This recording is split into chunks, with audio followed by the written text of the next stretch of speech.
এই মিষ্টিটা না খেলে কিন্তু সত্যিই মিস করবেন। অপূর্ব খেতে, বাইরেটা ক্রিস্পি আর ভেতরটা কিন্তু জুসি, বাদামে ভরা। তো আমি কিভাবে করেছি চলুন দেখে নিই। নমস্কার বন্ধুরা, মিঠুর কুকিং চ্যানেলে আপনাদেরকে আবারও স্বাগত। তো আমি কয়েকটা জিনিস নিয়েছি, কি কি নিয়েছি দেখে নিই। লাচ্ছা সিমই নিয়েছি। লাচ্ছা সিমইটাকে হাত দিয়ে খুব ভালো করে কিন্তু গুঁড়ো গুঁড়ো করে নিয়েছি, মানে ভেঙে নিয়েছি। আর লাচ্ছা সিমইয়ের পায়েস বা যে কোনো জিনিস কেউ করেছেন নিশ্চয়ই, আমি শিওর এইভাবে খাননি কখনো। এইভাবে একবার মিষ্টি খেয়ে দেখবেন, দারুণ লাগবে। সিমইটাকে ভালো করে হাত দিয়ে ভেঙে নিয়েছি, আর কিছু বাদাম নিয়েছি, যেটা আমার ঘরে থাকে, চাইলে আপনারা আনিয়ে নিতে পারেন, মানে বাজার থেকে কিনে আনবেন। আমন্ড, পেস্তা আর কাজু। 18-20 পিস আমন্ড আগের দিন ভিজিয়ে খোসা ছাড়িয়ে রেখেছিলাম। 18-20 পিসই নিয়েছি পেস্তা, আর 1 মুঠ মতন কাজু বাদাম নিয়ে সেটাকে ভেঙে নিয়েছি। এবারে 1 টিস্পুন দিয়ে দিলাম আমি বাটার। আমি কিন্তু আনসল্টেড বাটার দিয়েছি, আপনারা যে কোনো বাটারই দিতে পারেন। দিয়ে একদম আঁচটা কিন্তু লোতেই রাখতে হবে। হাই হিটে দিয়ে দিলে খুব তাড়াতাড়ি জ্বলে যাবে। এগুলো একদম হালকা পাতলা সিমাই তো, খুব তাড়াতাড়ি জ্বলে যাবে। এই জন্য একদম লোতে রেখে প্রথমে বাটার দিয়ে ওই 30 সেকেন্ড থেকে 40 সেকেন্ড মতন একটু নাড়াচাড়া করে নিয়েছি। তারপরে দিয়ে দিয়েছি 1 টিস্পুন মতন পিওর যে ঘিটা হয় না, সেই ঘি দিয়েছি।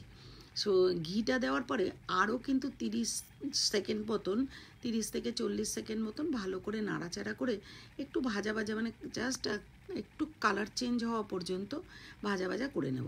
এরপরে দিয়েছি কনডেন্স মিল্ক। কনডেন্স মিল্ক ঘরে বানিয়েও দিতে পারেন, আমি আগে অনেকটাই ভিডিও করে দিয়েছি কনডেন্স মিল্ক বানানো, কিন্তু এবার আমি কেনাই দিয়েছি, খুব তাড়াতাড়ি করেছি সেই কারণে কেনা কনডেন্স মিল্ক দিয়েছি। প্রথমে দিয়ে দিলাম মানে কিছুটা, মানে 2 থেকে 3 টেবিল স্পুন দিয়ে খুব ভালো করে কিন্তু মেশাতে হবে। আর মিষ্টিটা যদি একটু বেশি খান তাহলে কনডেন্স মিল্কটা আর একটু বেশি দেবেন। আমরা যেহেতু একটু লাইট মিষ্টি খাই, সেই জন্য এইভাবে দিয়ে খুব ভালো করে নাড়াচাড়া করে নিয়ে হাফ হাফ করে সাইডে রেখে দেব। এরপর কড়াই গ্যাসে বসিয়ে 1/2 টিস্পুন করে 2বার দিয়েছি বাটার দিয়ে, মানে 1 টিস্পুন বাটার দিয়ে এবারে বাদাম কুচিগুলো দিয়ে দিলাম। এই সময় কিন্তু আঁচটা লো টু মিডিয়ামেই থাকতে হবে, নাহলে বাদামগুলো খুব তাড়াতাড়ি পুড়ে যাবে। তো এই কারণেই ভালো করে একদম লোতে রেখে ভালো করে নাড়াচাড়া করে একটু মিশিয়ে নিয়ে 1/4 কাপ দিয়ে দেব ড্রাই কোকোনাট। আপনাদের কাছে যদি এমনি র কোকোনাট থাকে সেটাও নিয়ে একটু ড্রাই করে নিতে পারেন, আমি বাজার থেকে কিনে আনাই দিয়েছি। দিয়ে 1 টেবিল স্পুন মতন আমি কনডেন্স মিল্ক দিয়ে একটু নাড়াচাড়া করে আবারও 1 টেবিল স্পুন, মানে 2 টেবিল স্পুন টোটাল আমি কনডেন্স মিল্ক দিয়ে ভালো করে নাড়াচাড়া করে পুরটা রেডি করে রেখে দিলাম। এবারে যেই বাটিতে আমি সেট করতে দেবো সেটার মধ্যে বাটার পেপার একটা কেটে ঠিক করে সেট করে নিয়েছি। হাফ পোর্শন সিমাই প্রথমে দিয়ে ভালো করে স্প্যাচুলা দিয়ে সেট করে নিয়ে উপর থেকে বাদামের পুরটা দিয়ে সেটাও স্প্যাচুলা দিয়ে ভালো করে সেট করে তার উপর দিয়ে কিন্তু আবারও সিমাইয়ের যে বাকি পার্টটা ছিল সেটা দিয়ে দেবো। দিয়ে সেট করে নিয়ে নর্মাল টেম্পারেচারে যখন হয়ে যাবে, রুম টেম্পারেচারে রেখে নিয়ে একটু ঠান্ডা করে আর তাড়াতাড়ি কেটে দেখাবো বলে আমি তাড়াতাড়ি বার করেছি।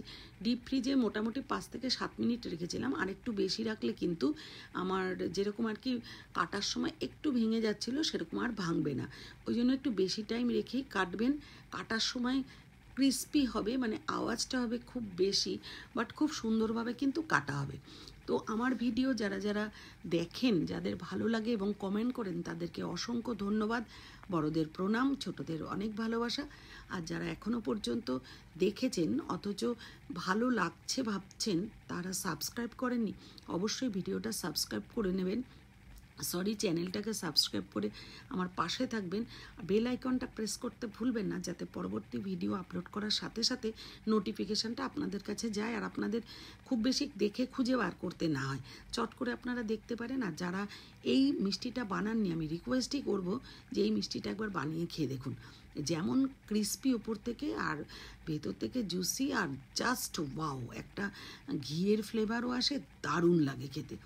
তো আর যারা যারা আমার সাথে অলরেডি আছেন, বহু মানুষ আমাকে আমার চ্যানেলটাকে সাবস্ক্রাইব করেছেন, তাদেরকে অসংখ্য ধন্যবাদ। আমি অনেককেই চিনি না, বাট এখানে আমার ভালো বন্ধু, ভালো দিদি, ভালো বন্ধু, ভালো বোন, তো এর জন্যই তাদেরকে অনেক অনেক ভালোবাসা, প্রণাম এবং ধন্যবাদ তো অবশ্যই। আর দেখুন কাটতে গিয়ে কিন্তু একটু ফেটে যাচ্ছে, কারণ আমি কম সময় রেখেছি তাড়াতাড়ি দেখাবো বলে। তো এবার হাত দিয়ে একটু চেপে স্কোয়ার শেপ দিয়ে ডিসপ্লে করলাম, মানে আপনাদের সামনে দেখালাম। খেতে কিন্তু এক কথায় জাস্ট ওয়াও। এক্সপেরিমেন্ট করতে গিয়ে যে এত ভালো হয়ে যাবে ভাবতেই পারিনি। যারা ঘি পছন্দ করেন না, পুরো বাটারেও করতে পারেন। যারা ঘিয়ের ফ্লেভার পছন্দ করেন, হাফ ঘি হাফ ফ্লেভার বাটার দিতে পারেন। Thank you.